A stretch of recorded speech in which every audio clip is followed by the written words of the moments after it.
सम्माननीय सभामुख महोदय, मन्त्रालयगत विनियोजित बजेटको छलफलमा म आफ्नो केही महत्त्वपूर्ण सुझाव राख्न चाहन्छु।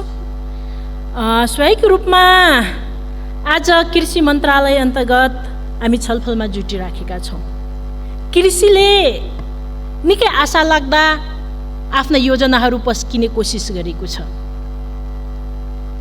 भर्खरै मात्रै किसान पेन्सन लगायतका निकै महत्त्वपूर्ण र किसानहरूलाई एउटा आधार तय गर्ने माध्यम सरकारले सुरुवात गर्न खोजिएको छ। तर यी सबै हुँदाहुँदै पनि कृषिमा देखिएको जटिलताहरू निकै गम्भीर छ। आज पनि थुप्रै मान्यज्यूहरूले राखिसक्नु भएको छ। हामी कृषकहरू वर्षायाममा धान रोप्ने तयारीमा हुनुहुन्छ। सिँचाइको अभाव टटकारो छ। त्यो सँगसँगै हरेक पटक छलफल हुने मलको समस्या निकै जल्दो बल्दो ढङ्गले अहिले पनि उठिराखेको छ। सदैव किसानहरूलाई सरकारले एकतिर कृषि औद्योगिकीकरणतिर उत्साहित गर्ने नीति तय गर्ने, तर त्यो सँगसँगै किसान मल र पानी जस्ता सिँचाइ जस्ता आधारभूत आवश्यकताहरूमा खड्किरहन पर्ने यी दुई बीचको तालमेल नमिल्दाखेरि किसान सङ्कटमा छ। किसानले निकै जटिलताको बीचबाट उत्पादन गर्छ। सभामुख महोदय, नेपाली किसान सरकारको नीतिको स्पिडमा कृषिमा आधुनिकीकरण गर्न सक्षम छ। कृषिमा व्यवसायीकरण गर्न नेपाली किसानहरू सक्षम छ।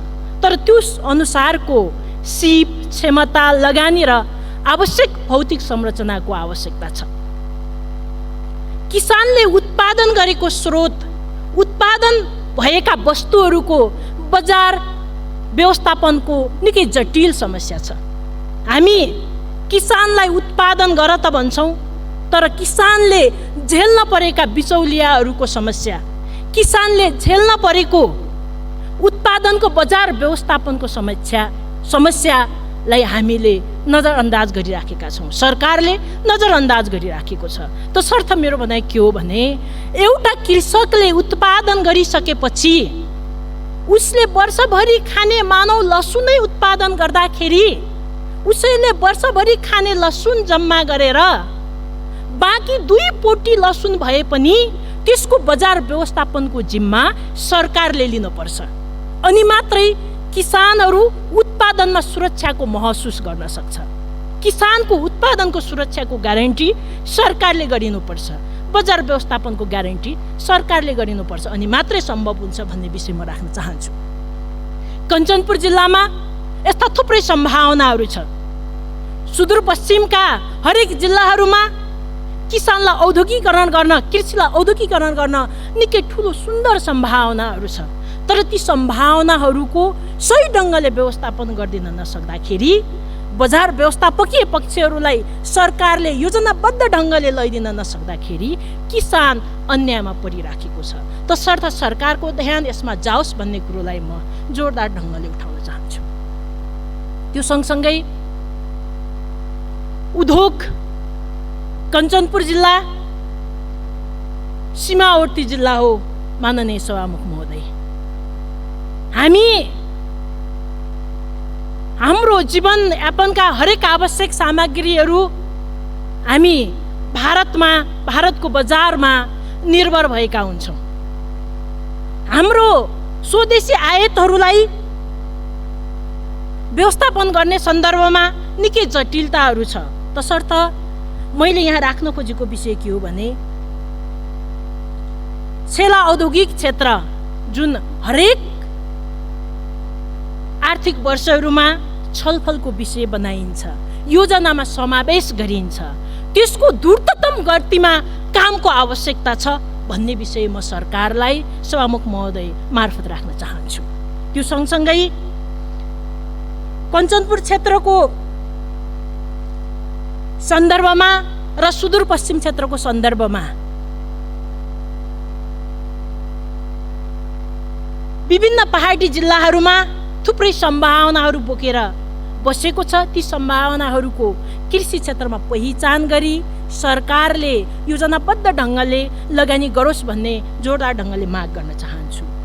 र त्यो सँगसँगै हामी उद्योगको विषयमा पनि छलफल गरिराखेका छौँ। सरकारले हिजो बन्द रहेका उद्योगहरू सञ्चालन गर्ने निकै सुन्दर योजनाहरू पेश गर्नुभएको छ। हो, हिजो बन्द भएका हेटौडा कपडा कारखाना लगायतका उद्योगहरू सञ्चालन हुँदाखेरि रोजगारी सिर्जना हुन्छ, सबैले अवसर पाउँछ, नेपालमा उत्पादित कपडाको व्यवस्थापन हुन्छ। तर त्यो सँगसँगै हामीले आम जनतालाई, युवालाई, महिलालाई पनि उद्योगसँग, उत्पादनसँग जोड्ने विषयलाई पनि हामीले जोड दिनुपर्छ भन्ने लाग्छ। कञ्चनपुरकै हकमा आफ्नो मौलिकता बोकेर उभिएको समुदायहरू छ, थारू समुदाय, अन्य समुदायहरू छ।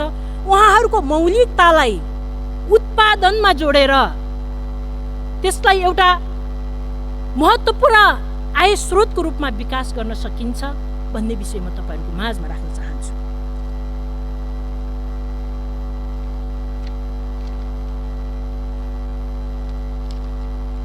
त्यो सँगसँगै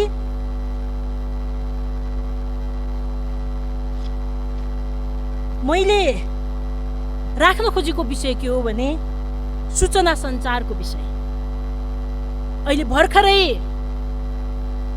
शिक्षाले थुप्रै स्कुलहरूलाई सूचना सञ्चार अथवा आइटीको दुनियाँमा लगेर आधुनिक शिक्षा प्रणालीलाई व्यवस्थित गर्ने प्रयास गर्न खोजेको छ।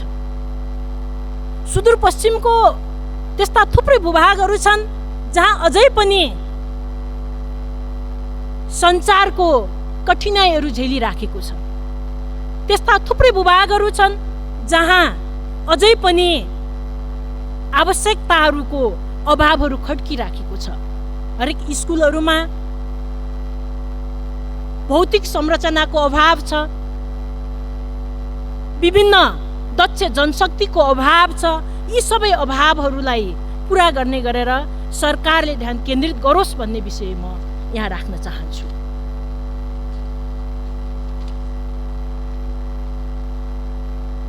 त्यो सँगै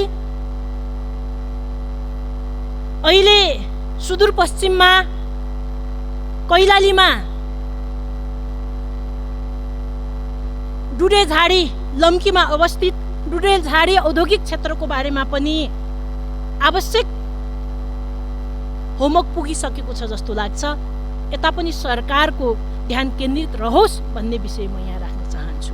र सुदूरपश्चिम जिल्लामा रहेका निकै महत्त्वपूर्ण खनिजसँग सम्बन्धित निकै महत्त्वपूर्ण विषयहरूलाई पनि सरकारले योजनाबद्ध ढङ्गले अगाडि बढायोस् र त्यसमा लगानी केन्द्रित गरियोस् भन्ने म तपाईँहरूको माझमा राख्न चाहन्छु। र आम सञ्चारको क्षेत्रमा सुदूरपश्चिमको आम सञ्चारको समग्र विकासको लागि त्यहाँ रहेका विद्यालयहरूमा आधुनिक शिक्षा प्रणालीलाई प्रयोग गर्ने सन्दर्भमा र त्यहाँ रहेका सरकारको आम सञ्चारको क्षेत्रमा केही नपुगेका पहुँचहरूलाई विस्तार गर्नको लागि पनि सरकारले शहीद भीमदत्त नामको नामबाट भीमदत्त आम सञ्चार प्रतिष्ठानको स्थापना गरेर सुदूरपश्चिमको समग्र आम सञ्चारलाई व्यवस्थापन गरियोस् भन्ने विषय म यहाँ राख्न चाहन्छु। र अब अहिले स्वाभाविक रूपमा हामी औद्योगिकरणतिर जोड दिइराखेका छौँ। हामीले घर घरमा रहेका महिलाहरूलाई उद्योगसँग उत्पादनसँग जोड्ने कुरो, घर घरमा रहेका कृषकहरूलाई उत्पादनसँग जोड्दै औद्योगिकरण गर्ने कुरोलाई विशेष जोड दिन चाहन्छु। र सँगसँगै ठुला उद्योगहरू मात्र नभएर साना उद्योगहरूमा पनि सरकारले ध्यान केन्द्रित गर्नु पर्यो भन्ने विषय राख्न चाहन्छु। हस्त धन्यवाद। त्यतिखेर बिउको लागि तडपिन्छन् किसानहरू र त्यो बेलामा मल खादको निम्ति तडपिन्छन् किसानहरू, तर त्यसको खास ठोस प्रकारले त्यसको समस्या निराकरण गर्ने किसिमले सरकारको ठोस योजना आउन सकेको छैन। जनतन कृषकले उत्पादन गरिहाले भने पनि महँगो उसमा उत्पादन गरेका हुन्छन्। पहिलो कुरा बजार निश्चित छैन र त्यो एकदम सस्तो मूल्यमा किसानसँग लिइन्छ र त्यो फेरि बजारमा जाँदाखेरि महँगोमा बिक्री हुन्छ। त्यही चिज फेरि किसानले किन्दा धेरै महँगोमा जान्छ।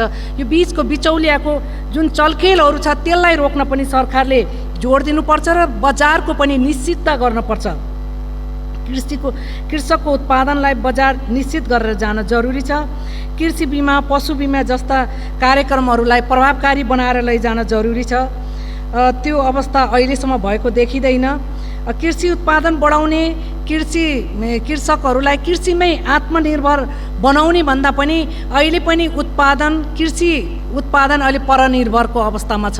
यसलाई कडाइपूर्वक रोक्नको निम्ति सरकारले एउटा ठोस कार्यक्रम ल्याउनु पर्ने, त्यो ल्याएको अवस्थाहरू देखिँदैन। त्यो कार्यान्वयन गर्नको निम्ति जुन प्रकारको ठोस योजनाहरू ल्याउन पर्ने हो सरकारले त्यो ल्याएको देखिँदैन। कृषि प्रधान देशलाई कृषिमै निर्भर बनाउनको निम्ति पनि बनाउन नसक्नुको पछाडि धेरै ठुलो देशलाई घातक भइरहेको छ। अनुत्पादक किसिमले त्यो निश्चित रूपले भन्यो भने भविष्यसम्म पनि अनिश्चित किसिमले गइरहेको अवस्था छ। कृषि जस्तो कृषि प्रधान देशले कृषि उत्पादनमा अनिश्चितता खडा गरेको अवस्थाहरू सिर्जना भएको छ। त्यसैले यसलाई कडाइपूर्वक कार्यान्वयनको पाटो एकदम कमजोर छ।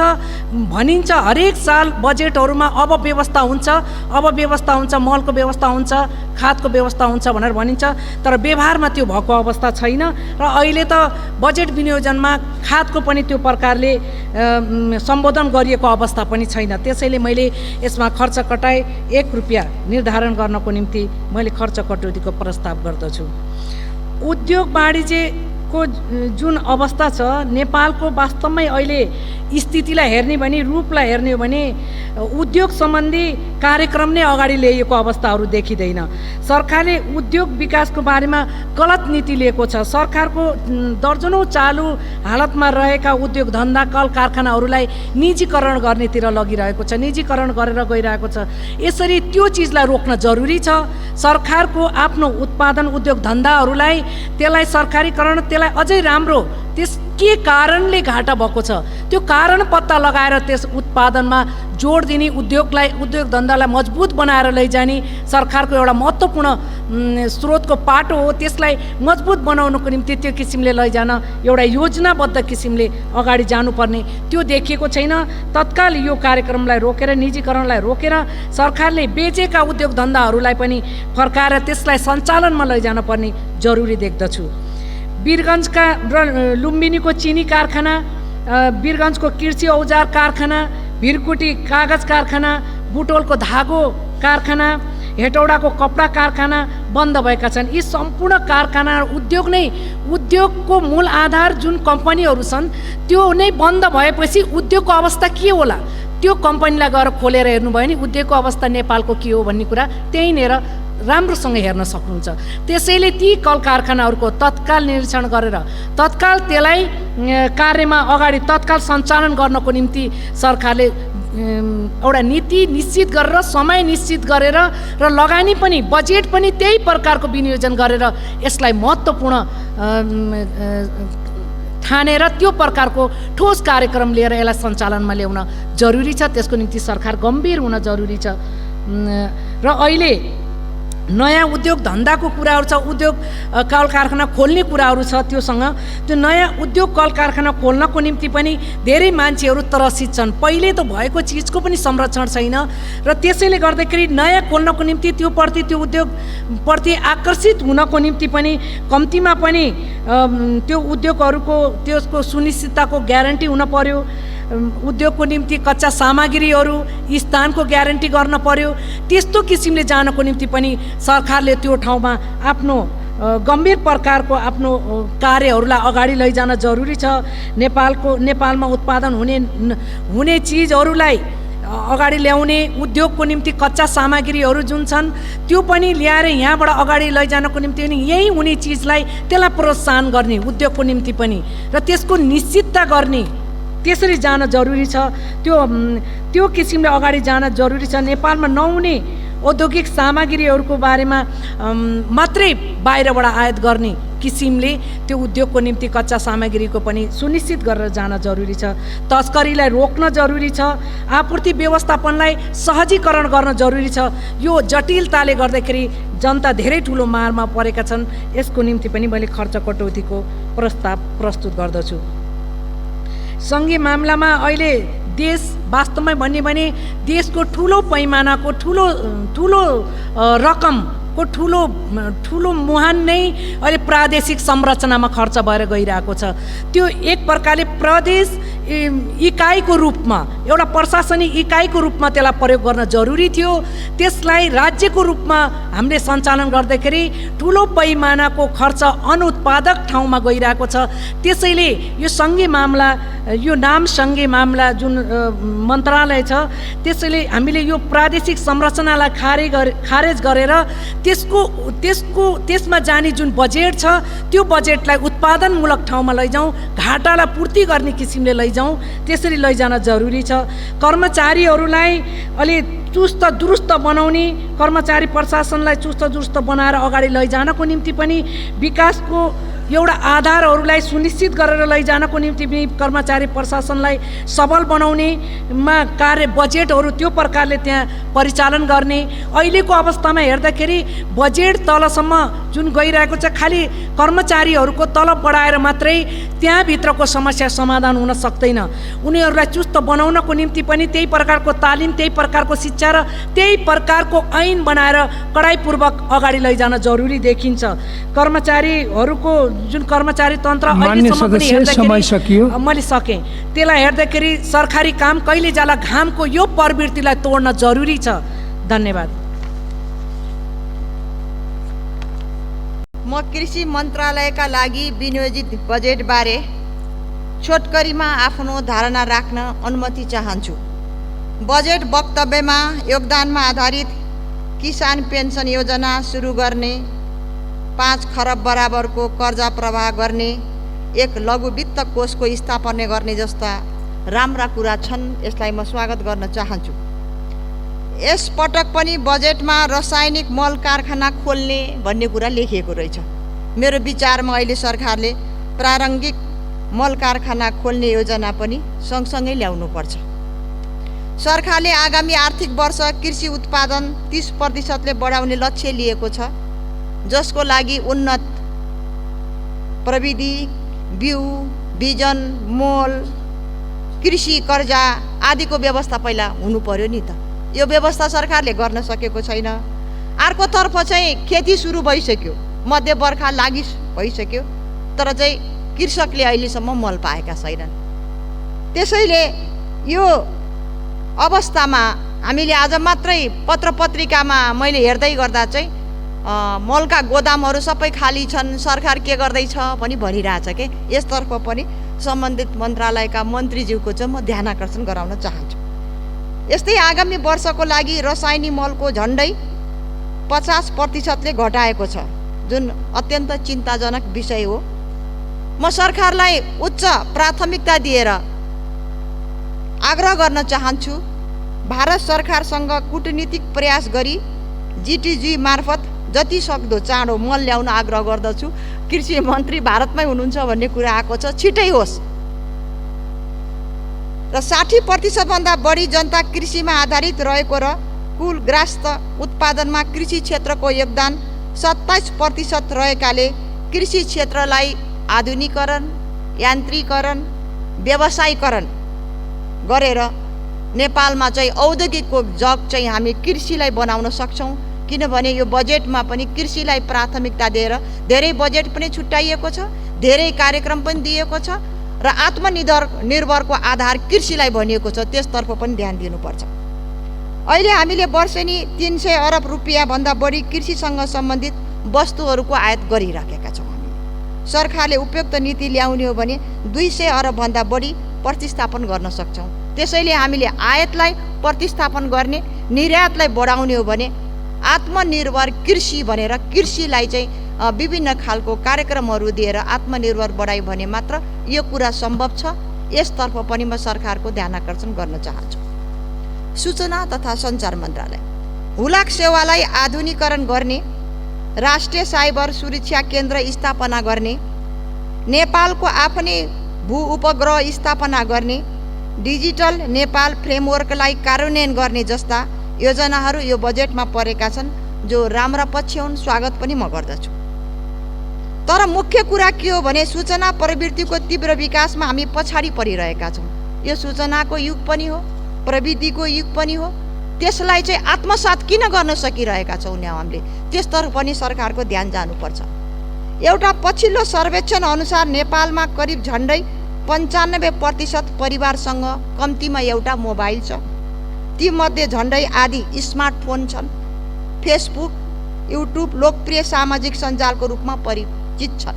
तिनलाई कसरी व्यवस्थित गर्ने, दायरामा ल्याउने, त्यसतर्फ पनि सरकारको ध्यान जान जरुरी छ। म ध्यानाकर्षण गर्न चाहन्छु सभामुख महोदय। यस्तै रेडियो नेपाल र नेपाल टेलिभिजनलाई पब्लिक सर्भिस ब्रोडकास्टिङको मोडेलमा लगेर एउटा सार्वजनिक प्रसारण प्राविधिक अन्तर्गत राख्न पनि म जोरदार माग गर्दछु। आज 21औं शताब्दीको हामी युगमा छौँ। सरकारी सञ्चार माध्यमलाई कसरी विश्वसनीय बनाउने, कसरी जनतातर्फ उन्मुख बनाउने, त्यसतर्फ ध्यान जानुपर्छ। होइन कि जति पनि सरकारी सञ्चार माध्यम छन्, सरकारको कार्यक्रम, मन्त्रीज्यूको भाषण, त्यो मात्रै सम्प्रेषण गर्ने माध्यम बनायौँ भने जनताको पहुँच कसरी हुन्छ, त्यसतर्फ पनि सम्बन्धित मन्त्रीको ध्यान जान जरुरी छ। राख्न चाहन्छु सभामुख महोदय। देशको एउटा प्रमुख औद्योगिक समूह चौधरी ग्रुपले अरबौं रुपियाँ लगानी गरेर 4G मोबाइल टेलिफोन सेवा सुरु गर्ने प्रस्ताव दिएको पनि वर्षौं भइसक्यो। कि त सरकारले हामीलाई यस्तो लगानी चाहिँदैन भन्नु पर्यो कि छिटो निर्णय गर्नु पर्यो, यसतर्फ पनि मन्त्रीज्यूको म ध्यानाकर्षण गराउन चाहन्छु सभामुख महोदय। उद्योग मन्त्रालय अन्तर्गत पनि राखिएका कार्यक्रमलाई पल्टाएर हेर्दा उत्पादनमा वृद्धि, मुलुकको विकास र समृद्धि भन्ने अभियान चलाउने 7980 भनेर चाहिँ राखिएको रहेछ। यो स्वागत योग्य छ। यसको लागि प्रधानमन्त्री नेपाली उत्पादन एवं उपयोग अभिवृद्धि कार्यक्रम प्रारम्भ गरिनेछ भनेको छ।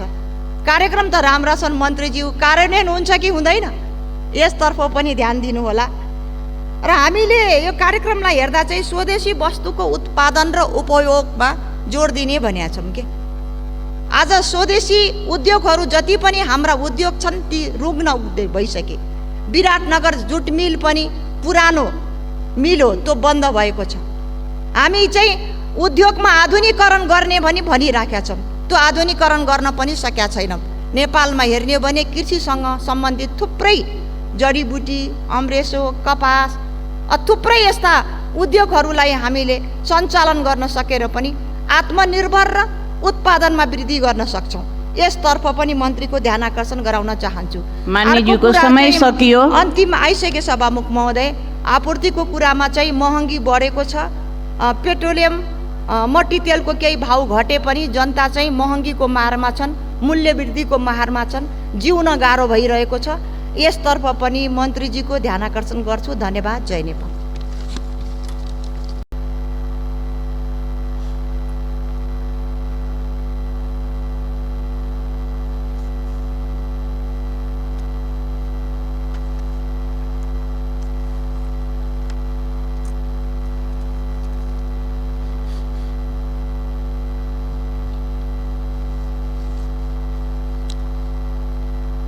सम्माननीय सभामुख महोदय, प्रतिनिधि सभा नियमावली 2075 को दफा 143 को क अनुसार विनियोजन विधेयकको खर्च कटौती सम्बन्धी छलफल चल्दै गर्दा म कृषि तथा पशुपक्षी मन्त्रालयसँग सम्बन्धित विषयमा आफ्ना थोरै केही भनाइसहित प्रस्ताव पेश गर्न चाहन्छु। सम्माननीय सभामुख महोदय, यो अत्यन्त महत्त्वपूर्ण मन्त्रालय जहाँ जनसङ्ख्याको 65% मानिसहरू कृषिमा निर्भर छन्। कुल गृहस्थ उत्पादनको हिसाबले कृषि तर्फ 27%, पशुपक्षीतर्फ 14% योगदान रहेको छ। यस्तो महत्त्वपूर्ण मन्त्रालयको कार्यक्रम हेर्दै गर्दा वास्तवमा कृषि तथा पशुपक्षी मन्त्रालयको अबको बाटो के हो भन्ने विषयमा सरकार आफै अन्यलमा छ भन्ने कुरा प्रष्ट हुन्छ। कृषि विकास रणनीति र 15औं योजना मूलतः कृषि क्षेत्रको विकास र नेपालको कृषिको अबको बाटो के हो भन्ने सन्दर्भमा एउटा स्पष्ट गाइडलाइनसहित अगाडि बढेका दुईवटा चिज हुन्। एउटा नीतिगत रूपमा, अर्को कार्यक्रमको रूपमा। हामी सन् 2030 सम्म कहाँ पुग्छौँ, सन् 2030 सम्म कृषि क्षेत्रले कति प्रगति गर्छ, कुन कुन क्षेत्रमा हामी कसरी अगाडि बढ्छौँ भन्ने सन्दर्भमा कृषि विकास रणनीतिले प्रष्ट रूपमा उल्लेख गरेको छ। त्यसपछि 15औं योजनामा गइरहँदा हामी यो आर्थिक वर्षको हिसाबले पनि हामी अब 80-81 सम्म हामीले के गर्छौँ भन्ने कुरा पनि प्रष्ट रूपमा कार्यक्रमको रूपमा पनि उल्लेख गरिएको छ। यस्ता महत्त्वपूर्ण विषयहरूलाई एकातिर थन्काएर सरकारले कृषि क्षेत्रको नीति, कार्यक्रम, बजेट तय गरेको देखिन्छ। यसले नीतिगत रूपमा जुन खालको सङ्कल्प राज्यले गर्यो, जुन खालको कार्यक्रम तय गर्यो, त्यो लक्ष्यमा पुग्नको निम्ति अत्यन्त कठिन परिस्थितिको सिर्जना गर्छ। त्यसले मलाई लाग्छ सरकार त्यो मन्त्रालयमा के काम भइरहेको छ, मन्त्रालयका योजनाहरू के छन् भन्ने विषयमा पनि अनभिज्ञ भएर बजेट निर्माण गरिरहेको त होइन भन्ने खालको अनुभूति यी चिजहरूबाट प्रष्ट हुन्छ। सम्माननीय सभामुख महोदय, सरकारको कार्यक्रममा प्रष्ट रूपमा भनिएको छ उत्पादन र उत्पादकत्व वृद्धि गर्ने कुरा, त्यो निकै महत्त्वका साथ उठाइएको छ। तर जुन महत्त्वका साथ उठाइएको छ त्यसलाई पूर्ति गर्नको निम्ति त्यसको योजना केही पनि देखिँदैन, त्यसको कार्यक्रम पनि देखिँदैन, त्यसलाई लक्षित गरेर बजेट विनियोजन गरेको पनि भेटिँदैन। त्यसपछि सरकारले कसरी उत्पादन र उत्पादकत्व वृद्धि गर्न सक्छ, बिना योजना, बिना कार्यक्रम, बिना बजेट त्यो लक्ष्यमा कसरी पुग्न सकिन्छ, एउटा अनौठोको विषय यो देखिन्छ। अर्को कुरा उत्पादन वृद्धिसितै जोडिएको भनेको वास्तवमा भन्ने नै कृषि अनुसन्धान। कृषि क्षेत्रको अनुसन्धान बेगर हामीले उत्पादन बढाउन पनि सक्दैनौँ, उत्पादकत्व वृद्धि गर्न पनि सक्दैनौँ। यस्तो अवस्थामा अत्यन्त सीमित स्रोत साधनमा आधारित विज्ञहरू, उनको प्रोत्साहनको कार्यक्रम पनि छैन, संरक्षणको विषय पनि छैन। अनि कृषि अनुसन्धान जुन साँगुरो हिसाबले निकै कष्टकर ढङ्गले अगाडि बढिरहेको थियो, त्यसलाई अझै फलाउनको निम्ति, मलजल गर्नको निम्ति त्यस्ता केही योजना नै छैन। त्यसैले यो कृषि अनुसन्धानलाई पुरै धराशायी बनाउने हिसाबले यो बजेट कार्यक्रम आएको छ। कृषि अनुसन्धानको पाटोलाई बिल्कुलै वास्ता गरिएको छैन। अनि कसरी त्यो कृषि क्षेत्रको विकास हुन सक्छ, कसरी उत्पादन र उत्पादकत्व वृद्धि हुन सक्छ, यो खालको अर्को विषय छ। त्यसै गरी उत्पादनसित जोडिएर यही सेसन सुरु भएपछि पनि हामीले धेरै पटक मान्य सदस्यहरूले आवाज उठाइरहनु भएको छ, भर्खर पनि उठेको छ, मैले पनि नीति कार्यक्रममा आधारित भएर विषय उठाइरहेको छु। उत्पादन बढाउने हो, आत्मनिर्भरको दिशा हाम्रो दिशा हो भन्ने हो भने मलखाद खोइ, खेतीपातीको सिजनमा किसानहरूलाई मल खै, बितेका 11 महिना यो विषयमा सरकारले के हेरेर बस्यो? अनि बिना मल उत्पादन बढाउन सकिन्छ? हाम्रो उत्पादन घट्ने दिशा होइन यो भनेको। यसमा पनि कुनै गम्भीरता देखिँदैन। मैले थोरै विश्लेषण गर्न चाहन्छु। मलको आपूर्तिलाई सहज बनाइनेछ, ती चिजहरू नीति कार्यक्रममा लेखिएको छ। सहज बनाउनको निम्ति कुनै प्लान छैन। फेरि दोहोऱ्याएर भन्न चाहन्छु। र मैले बजेट विनियोजन भएको बजेट हेरेँ। वार्षिक रासायनिक मल आपूर्ति गर्नको निम्ति के अरे रासायनिक मल आपूर्ति मागको आधारमा स्थानीय तहदेखि हेर्दाखेरि 13,50,000 मेट्रिक टन हाम्रो आवश्यकता हो। यो मुलुकको आवश्यकता हो। अघिल्लो सरकारको पालामा 27 अर्ब 50 करोड रासायनिक मल आपूर्तिको निम्ति विनियोजन भएको थियो। यसपटक घटाएर 15 अर्बमा झारिएको छ। अहिले अन्तर्राष्ट्रिय मूल्य के छ भने त्यो मूल्यको स्थिति हेर्दै विश्लेषण गर्दा के देखिन्छ भने छुट्याइएको पैसाबाट 2 लाख मेट्रिक टनभन्दा बेसी मल आउन सक्ने स्थिति छैन। हाम्रो आवश्यकता 13 लाखभन्दा बेसी छ। 2 लाख मेट्रिक टनभन्दा बेसी मल आउँदैन भनेपछि सहज आपूर्ति सहज वितरण कसरी हुनसक्छ? सभामुख महोदय, यो अनौठो खालको स्थिति यहाँ देखिन्छ। त्यसैले यी सबै विषयहरू हेरिरहँदा वास्तवमा सरकारका कतिपय कृषि क्षेत्रमा ध्यान जान पर्ने विषयहरूमा ध्यान गएको छैन। सम्भावित खाद्य सङ्कटमा पनि सरकारको ध्यान पुगेन। उत्पादन बढाउने हिसाबले दक्षिण एसियामा पहिलो पटक अघिल्लो सरकारले माटोको डिजिटल नक्सा सार्वजनिक गर्यो। अब त्यो नयाँ खालको प्रविधि हामीले पहिलो पटक विकास गरौँ, यो गर्वको कुरा हो। त्यो प्रविधिको प्रयोग गर्ने विषयमा कुनै प्लान छैन, नीति छैन, कार्यक्रम छैन, बजेट छुट्याएको छैन। उल्टै परम्परागत ढङ्गले माटो परीक्षण हो, कोही प्लास्टिकमा पोको पारेर माटो परीक्षण गर्ने कुरालाई आफ्नो कार्यक्रममा उल्लेख गरेका छ। यो अनौठो हुन्छ। त्यसैले धेरै कार्यक्रम जुन कार्यक्रम सञ्चालन भइरहेका छन् ती कार्यक्रमबाट पनि सरकार अनभिज्ञ छ भन्ने हुन्छ। किसान सूचीकरण र वर्गीकरणको काम थालनी भइरहेछ, स्थानीय तहसँग साझेदारीमा काम भइरहेछ। त्यो विषयसँग पुरै बिल्कुल अनभिज्ञ भएर अनि अहिले फेरि एकैचोटि पेन्सन बाँड्ने, किसानहरूलाई पेन्सन कार्यक्रम भनेर भनेको छ। यो सस्तो लोकप्रियता बाहेक केही पनि होइन। पहिले वर्गीकरण सक्नु पऱ्यो, पहिले पहिचानको काम सक्नु पऱ्यो, अनि किसानको हो भन्ने किटान नगरिकन कसलाई पेन्सन दिनुहुन्छ? पहिले किसानको हो भन्ने कुरा किटान गर्न पर्यो। यो कार्यक्रम नसकिकन पेन्सन जस्ता कार्यक्रमहरूलाई पैसा छुट्याइनुको पनि कुनै अर्थ देखिँदैन। त्यसैले सम्माननीय सभामुख महोदय, सरकार कृषि क्षेत्रमा आफैमा अन्यलपूर्ण छ। म फेरि दोहोऱ्याएर तेह्र्याएर भन्न चाहन्छु, अब के गर्ने भन्ने सन्दर्भमा पनि खास स्पष्टता छैन। उत्पादन बढाउन एक बाली एक स्थान कार्यक्रम चाहिन्छ कि चाहिँदैन? दूध लक्षित विशेष कार्यक्रमहरू सञ्चालन गर्न पर्छ कि पर्दैन? खपत तथा बजार व्यवस्थापनमा ध्यान दिन पर्छ कि पर्दैन?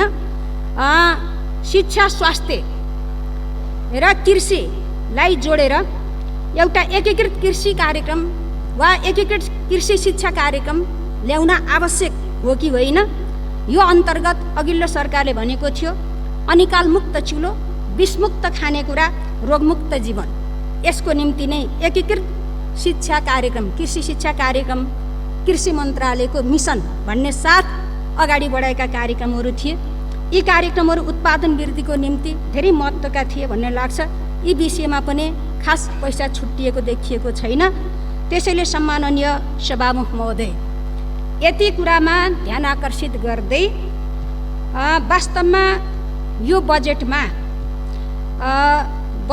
ध्यान दिन पर्ने कुराहरूमा ध्यान नदिएको, कृषि क्षेत्रका प्राथमिकताका विषयहरूमा पैसा नछुट्याइएको, उत्पादन बढाउनको निम्ति विशेष कार्यक्रम उल्लेख नगरिएको, त्यसलाई पैसा नछुट्याइएको, यी विषयहरूको कारणले अब कृषि मन्त्रालयमा अहिले उल्लेख भएका कार्यक्रमहरू भनेको खास गरेर यो स्थान विशेष लक्षित गरेर तोकेका कार्यक्रमहरू, विभिन्न कार्यक्रमहरू, साथै पूर्व तयारी अनि कार्यान्वयन खाका र डिपिआर र कार्यविधि समेत तयार नभएका ठुल्ठुला रकमका एउटै शीर्षकका कार्यक्रमहरू यो कार्यान्वयन हुन पनि सक्दैन।